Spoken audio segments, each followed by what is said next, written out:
Picture this: at the start of this year, hotel rooms on Palm Jumeirah were going for over $600 a night, and many of them were sold out.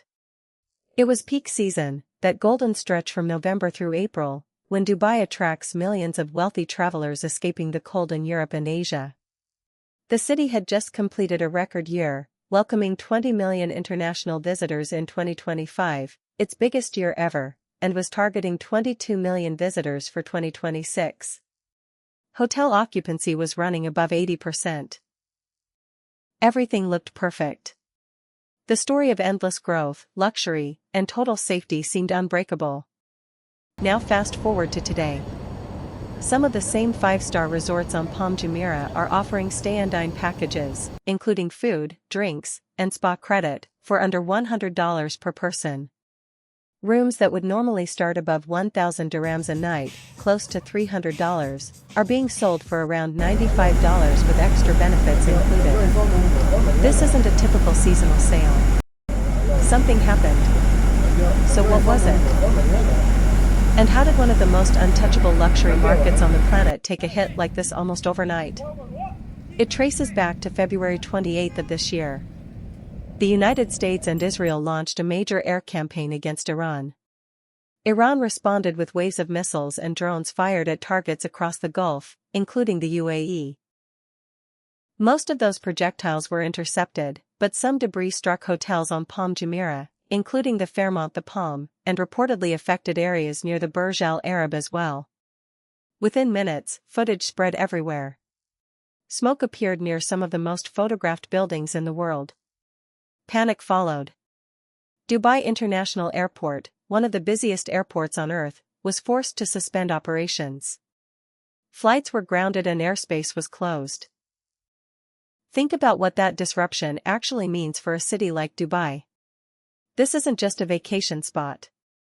It is a crossroads, a city designed around constant movement, with flights arriving and departing every single day. When that machine stops, even briefly, the effects spread through everything almost instantly, and the numbers back that up.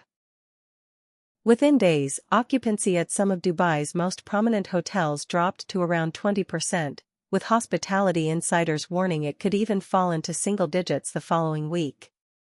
One of the city's top hotel executives described it as the lowest point the market had ever seen, warning that it could take a long time before international travelers were willing to return in the same numbers. Revenue per available room, the key metric hotels use to measure performance, fell by as much as 25% on some days compared to the same period the year before. This wasn't just a small dip for Dubai's luxury sector. It was close to a free fall. At the same time, airlines cancelled hundreds of flights within days. Tens of thousands of travelers were stranded, unable to fly into or out of Dubai. The timing couldn't have been worse. This happened right in the middle of Dubai's peak tourism season, the exact period when hotels earn the majority of their annual profits. Once summer arrives and temperatures climb above 45 degrees Celsius, outdoor tourism becomes extremely difficult, and visitor numbers naturally decline. The conflict wiped out some of the most profitable weeks of the entire year, exactly when the hospitality industry depended on them the most. But here's where the story becomes really interesting. What happened next wasn't that everything collapsed and stayed that way.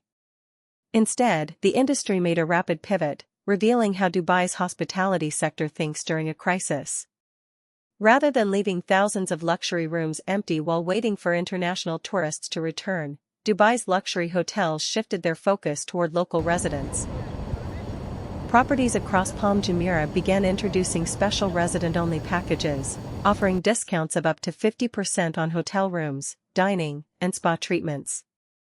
5 Palm Jumeirah and its neighboring Hilton Palm Jumeirah both launched attractive stay-and-dine deals aimed at UAE residents. Atlantis the Royal offered discounts of up to 20% for UAE residents.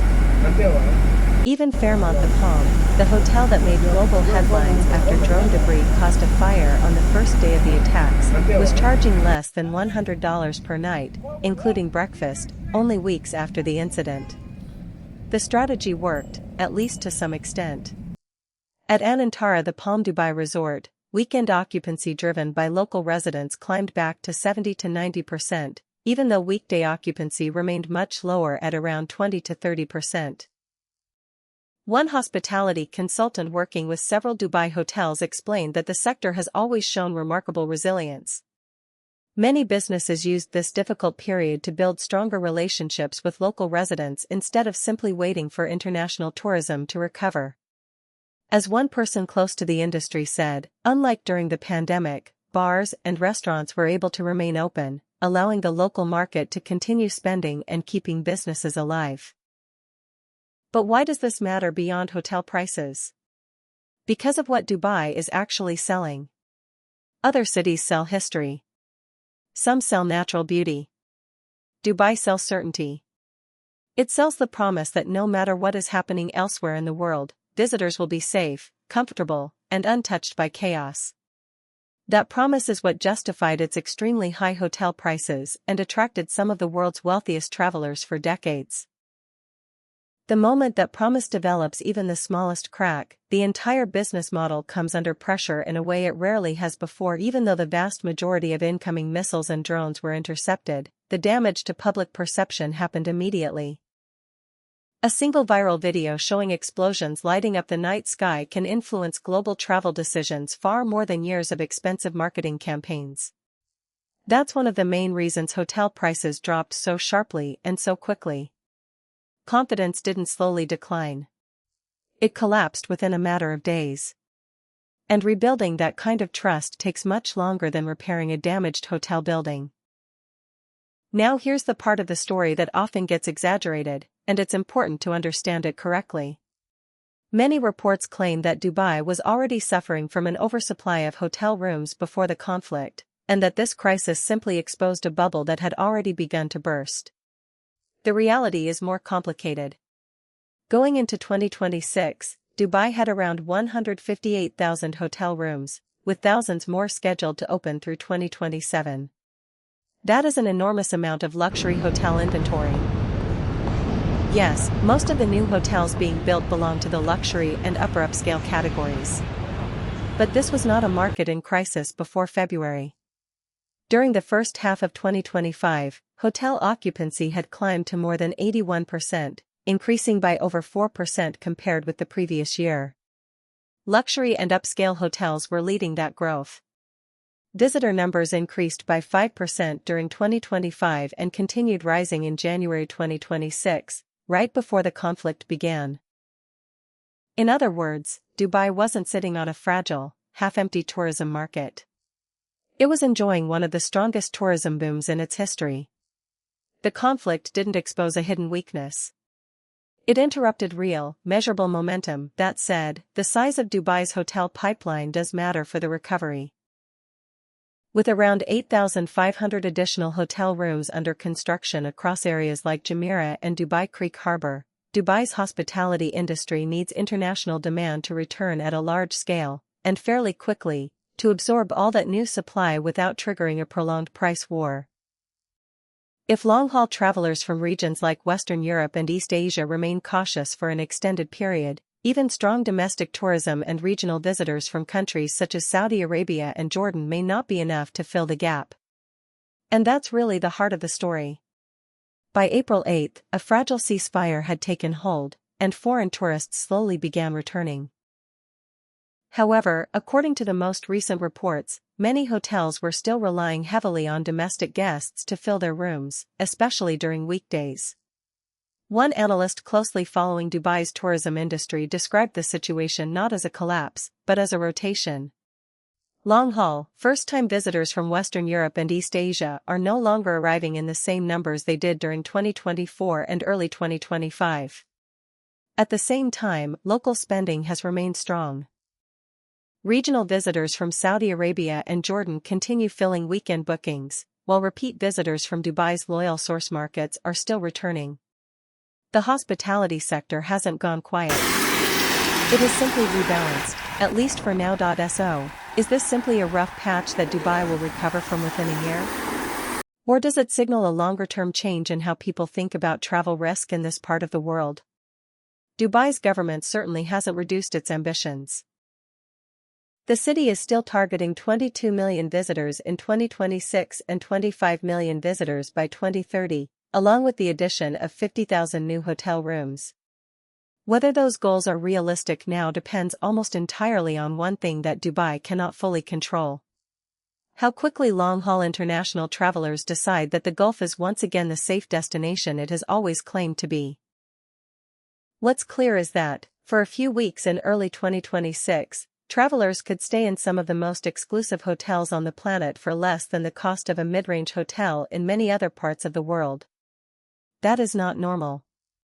Whether that opportunity disappears quickly or remains available for much longer will reveal just how strong Dubai's reputation for certainty really is.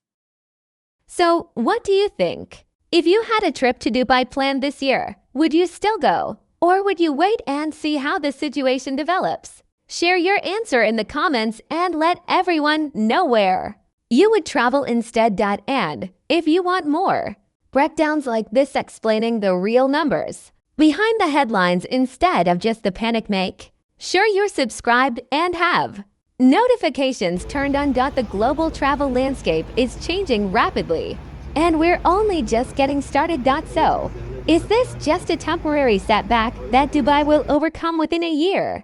Or does it represent a long-term shift in how travelers view risk in the Gulf region?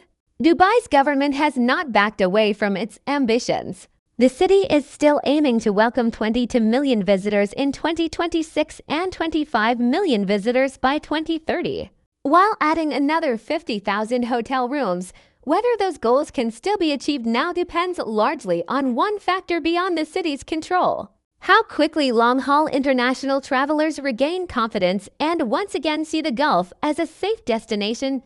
What is clear is that, for a brief period in early 2026, visitors could stay in some of the world's most luxurious hotels for less than the price of a mid-range hotel in many other countries. That wasn't normal. Whether those prices return to normal quickly or remain low for longer will reveal just how strong Dubai's image of luxury, stability, and certainty really is. So, what do you think?